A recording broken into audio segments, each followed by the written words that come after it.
اسلامی معلومات۔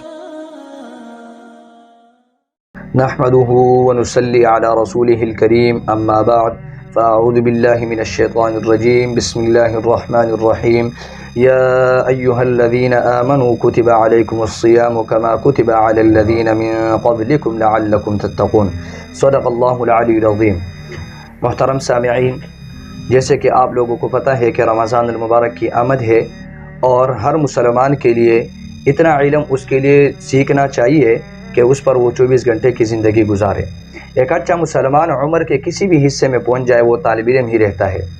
رمضان المبارک کے عبادات اور اہم مسائل پر مشتمل اس کورس کا مقصد یہ ہے کہ ہم اس اہم مہینے کے متعلق مسائل کو سیکھ کر عمل کرنے والے بنے، اور یہ کورس دینی علوم سیکھنے کے لیے ایک ایسا دروازہ ثابت ہو جو عمل کی شاہراہ پر چلاتے ہوئے ہم سب کو جنت تک لے جائے۔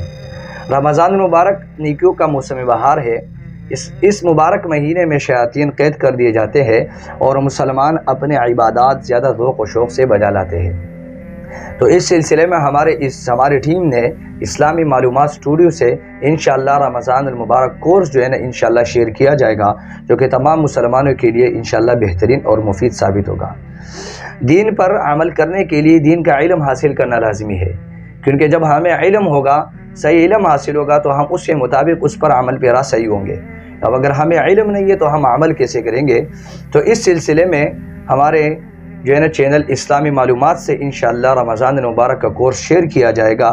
جس سے پہلے بھی اس سے جو ہے نا ایک کورس ہم شیئر کرتے جا رہے ہیں، وہ کورس ہے رد الہاد کورس۔ اس سلسلے کی ایک کڑی یہ ہے کہ رمضان المبارک کا کورس انشاءاللہ اس سے شیئر کیا جائے گا۔ اللہ تعالیٰ اسے میرے لیے، اساتذہ کرام اور ہمارے تمام معاونین اور محبین اور پڑھنے والے خواتین و حضرات کے لیے صدقہ جاریہ بنائے، آمین۔ صلی اللہ علیہ وعلی آلہ و اصحابہ و ازواجہ اجمعین۔ Thanks for watching. Like and comment. خدا حافظ۔